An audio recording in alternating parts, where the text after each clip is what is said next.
پس رب ما داستان یک پیغمبرش را در قرآن کریم به ما ذکر میکند که داستان حضرت یونس علیه السلام است.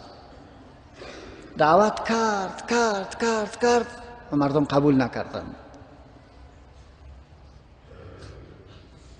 وقتی که الله گفت که ما سرش عذاب نازل میکنم، انتظار امیر نکشید که چه وقت و در کدام وقت سرشان می آید و دستور رب العالمین چه وقت برش است که این مردم را ترک بکنند. اما تو رفت. این مردم وقتی که ابرهای سیاه را دیدن فهمیدن که گپ خراب می شد، کلن به سجده افتیدن. اطفالشان و مالایشان را در دشت بردن و گفتن که یا الله ما توبه کردیم، بازگشتیم. ولی کسی که ارشادش میکند او وجود نداشت، کسی که راهنماییش بکنه او وجود نداشت. وقتی که در کشتی میشیند و کشتی به سقوط مواجه می شود، باید یک نفر انداخته شود تا سبک وزن شود. قرار مندازد سر جان حضرت یونس مبرد، مندازد سر جان یونس مبرد. یه مردم میگه که تو خوبترین نفر هستی، نکترین ماستی، تو چرا به انداخته شوی؟ هر دفعه که مندازه سرزی که مبره، باز مردم میگه نه این دفعه صحیح نیست، این دفعه صحیح نیست، یعنی نمیخوان که را بندازن. دیگه دفعه مندازه، باز سرش مندازه و بالاخره باید انداخته شود. بعد نهنگی را میگیرد، اما رب العالمین برش دستور میده که را هضم نکو. لیکن یک توش میداد ختم بود. قرآن کریم بر ما چی میگه؟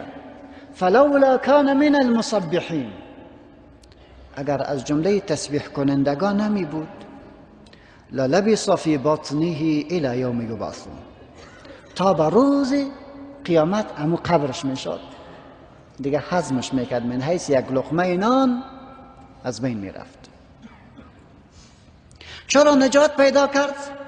به خاطری که تسبیح میگفت. تسبیح چی است؟ تنزیه الله،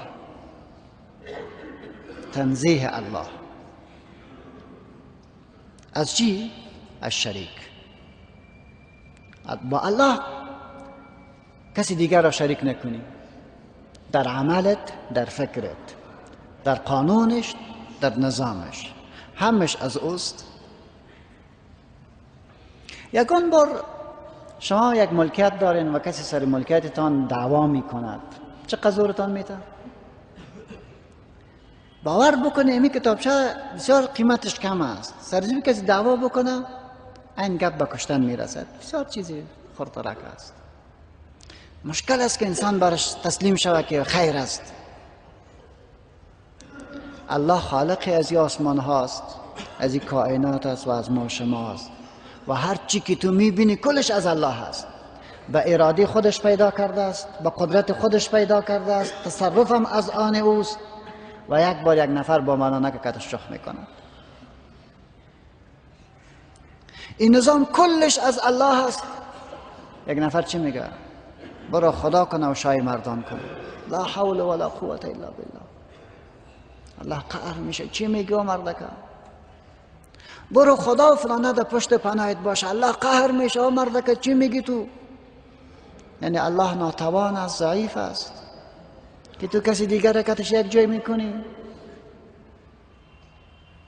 او خطا را میبیند، از رگ گردن به تو نزدیکتر است، از مادر و پدر که در سر تو مهربانتر است. پس تو هر روز در نماز امیر میگویی ایاک نعبد و ایاک نستعین. چرا متوجه نیستی؟ چرا دقیق نیستی؟ چرا به غیر الله آواز میکنی؟ چرا تصرف الله را کوچک فکر میکنی؟ پس الله امیر میخوای از تو دقیق شو بری با. چرا کج میری؟ چرا الله را از خود دور فکر میکنی؟ در حالی که او نحن اقرب الیه من حبل الورید و اذا سألك عبادی عنی فإني قریب اجیب دعوة الداعی اذا دعانی فلیستجیبوا لی وليؤمنوا بی لعلهم یرشدون.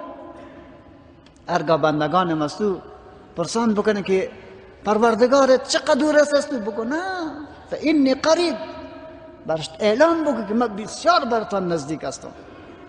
نحن اقرب الیه من حبل الورید فانی قریب اجیب دعوت الداعی اذا دعانی.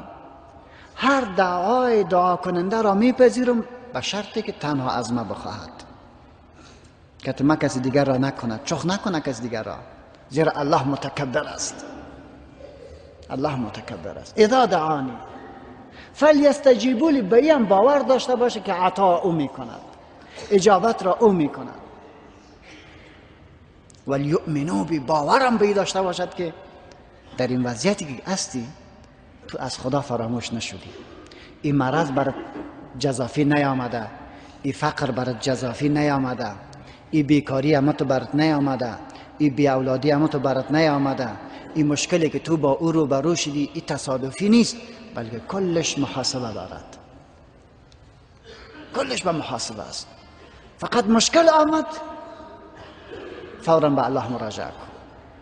رسول ما صلی الله علیه و سلم روز نشسته است، چراغ خاموش شد، گفت انا لله و انا الیه راجعون.